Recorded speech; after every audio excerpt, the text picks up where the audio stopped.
Magandang araw mga kaibigan. Pag-usapan po natin ang tungkol sa school principal na nag-trending po ngayon dahil sa pagpapahubad niya po ng toga sa mga bata, no, sa araw ng kanilang graduation. So ang tanong, meron po bang nilabag ang school principal dahil sa kanya? Meron po ba siyang nilabag ng mga batas o alituntunin, no, dahil po sa kanyang ginawa, no? Ang sagot po mga kaibigan, meron po, no.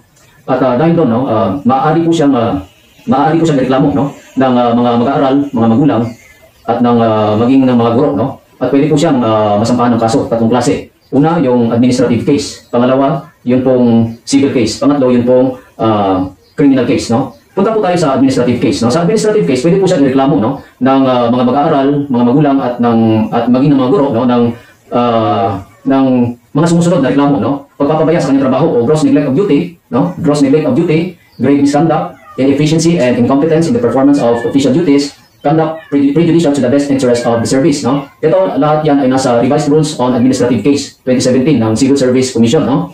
At pwede rin po siya, no? Yung nilabag din po ng school principal ang Republic Act 6713 o yung tinatawag na Norms of Conduct of Public Officials and Employees, no? Section 4, no? Paragraph A, sinasabi dyan, commitment to public interest, no? So dapat, ang ibig sabihin lang po ng batas na yan na dapat bilang isang kawani ng gobyerno, dapat magserbisyo ka ng maayos sa publiko, no? Pero base sa video, no, yung school principal ay hindi po nagserbisyo ng maayos, no? Tapos, punta po tayo sa civil case. Ano po ba ang maaaring isampa ng mga magulang, ng mga guro, o maging ng mga mag-aaral sa naturang school principal, no? Yung civil case po, ito po yung kaso na kung saan ang nagreklamo ay humihingi po ng danyos perwisyo, no? Dahil po sa ginawa ng akusado, no? Sa civil case, pwede po dyan ang Article 19 in relation to Article 20, no? O human relations, no? O yung pag-abuso mo sa iyong karapatan, no? Pag-abuso mo sa iyong kapangyarihan, no? Hindi naman natin ikakatwa, no? Hindi naman, base naman sa video, wala namang pagdududa, no, na talagang umabuso si school principal sa kanyang posisyon o sa kanyang karapatan, no, bilang isang school principal, no. Inabuso niya ang kanyang karapatan, inabuso niya ang kanyang kapangyarihan, no. So punta tayo sa ikatlong klase ng kaso na maaaring isampa ng mga magulang, ng mga mag-aaral at maging ng mga guro, no. Number 1, pwede ang Republic Act 7610 o Child Abuse Law, no. Kasi dito sa child abuse, hindi mo pwedeng pagsabihan na hindi ka pwedeng magbitaw ng masasakit na salita, no, sa mga bata, no, sapagkat yan ay isang uri ng child abuse, no. Dahil diyan pwede kang sampahan ng kasong child abuse sa ilalim ng Republic Act 7610, no. Base sa video na ating napanood, no, talagang daming masasakit na salita na binitiwan si school principal. Isa na rito yung sinabihan niya ang mga bata na bastos, no. At sa akin pong pagkakaintindi, no, yung konteksto, no, o ang mensahe na kanyang pinapaabot sa mga mag-aaral, no, na para bang sinasabi niya sa mga mag-aaral na sa mga grupong ito na gagraduate, marami dito ang magiging kriminal, marami dito ang magiging miyembro ng sindikato, marami dito ang walang kinabukasan, no? Doon pa lang, parang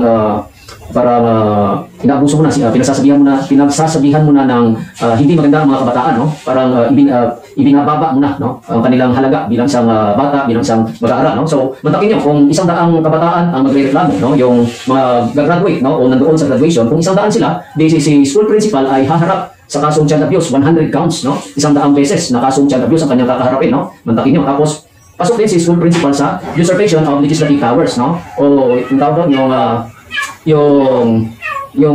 usurpation. Pagka sinabi mong usurpation, hindi kasama sa trabaho mo ang gumawa ng batas, no? Dahil sa school principal, ang trabaho mo ay ipatupad ang alituntunin ng Schools Division at ng Department of Education, hindi para gumawa ng sarili mong batas, no? Sa kanyang ginawa, no? Sinabi niya sa mga mag-aaral na hindi prescribe ang pagsusuot ng toga. Bawal ang magsuot ng toga sa graduation ito, no? Wala namang batas na nagbabawal ng magsuot ng toga ang mga mag-aaral, no? Yung nasa Department Order Memorandum, no, ng Department of Education, sinasabi lang naman doon na kung maaari na kung pwede, no, kung pwedeng gawin simple ang graduation ng mga bata, hindi okay. Pero kung gusto ng mga bata at nagkaisa ang lahat, no, nagkasundo ang lahat na gawing bongga, magsuot ng toga, pwede rin, no?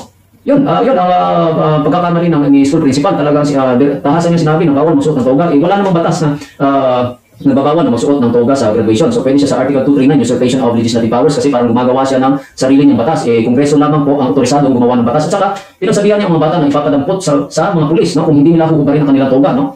Parang nga siya nagpapatupad ng sarili niyang batas, no. Kahit wala namang ganung batas sa Pilipinas, pilit niyang pinapatupad. The usurpation of legislative powers nga, no. Pwede rin dagdag doon sa child abuse, no. Dahil masakit na salita o masakit na pagbabanta, no, kanyang ginawa. Mantakin niyo, ipapakulong yung mga bata dahil lamang sa pagsusuot ng toga, no. Pasok din si school principal sa Article 286 o grave coercion, no. Talagang pamimilit, no.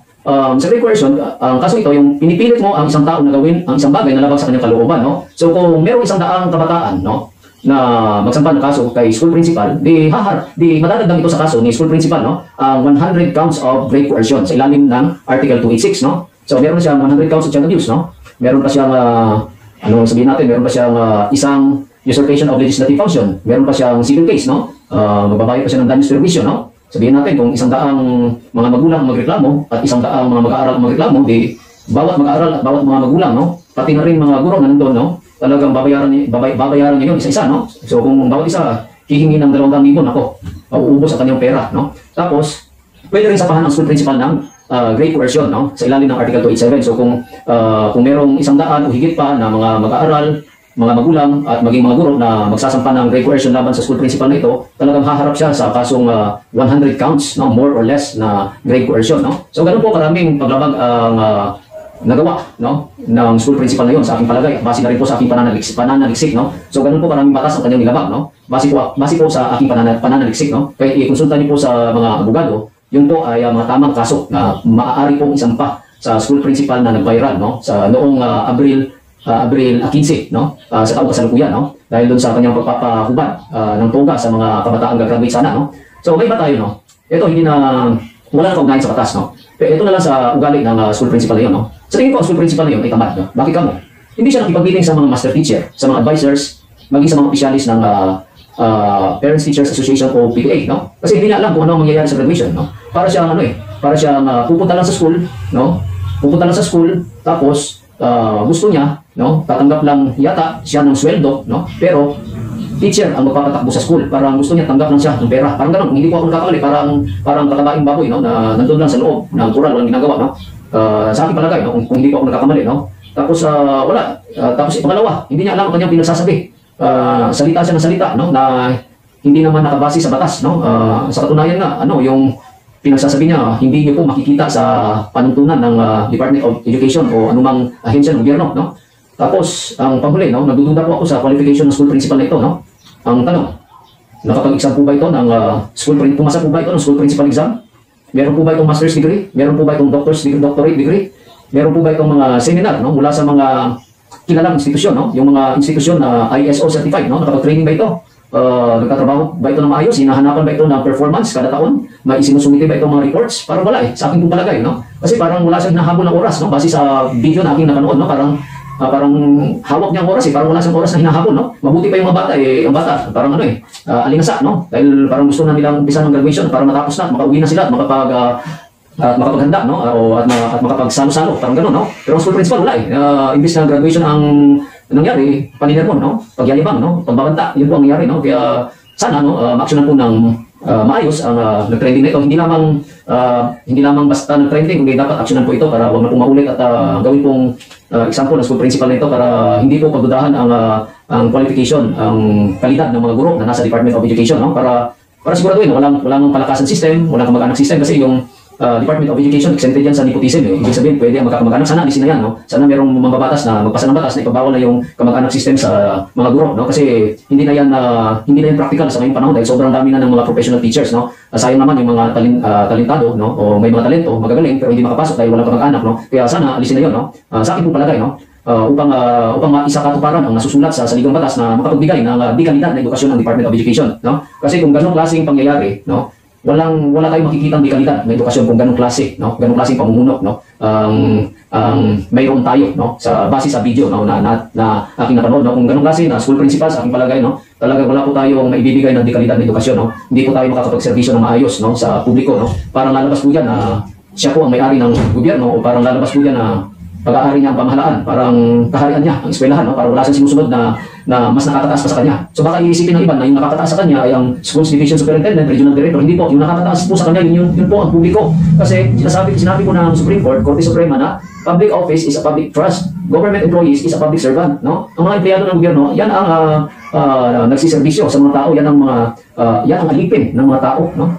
Ang empleyado ng kawani ng gobyerno ang alipin, no? Ang nagsiservisyo, ang pinagsiservisyohan yung mga tao, no? Kasi republika tayo eh. Sa republika, ang kapangyarihan ng gobyerno ay mula sa tao, no? So sana, no, maturuan po sana ng leksyon ang school principal nito upang wag na pumaulit, no? At hindi po maganda, no? Na ganung klase, no? Para nakakababa, no? Nakakababa moral, no? Parang nakakaduda din ng kanyang kwalifikasyon, no? Nakakaduda kung anong klaseng dokumento ang meron siya bilang sa school principal, kung anong klaseng pinag-aralan meron siya, no? Kasi parang, parang walang alam sa kanyang trabaho. Yun lamang po at maraming salamat po. Buhay po tayong lahat.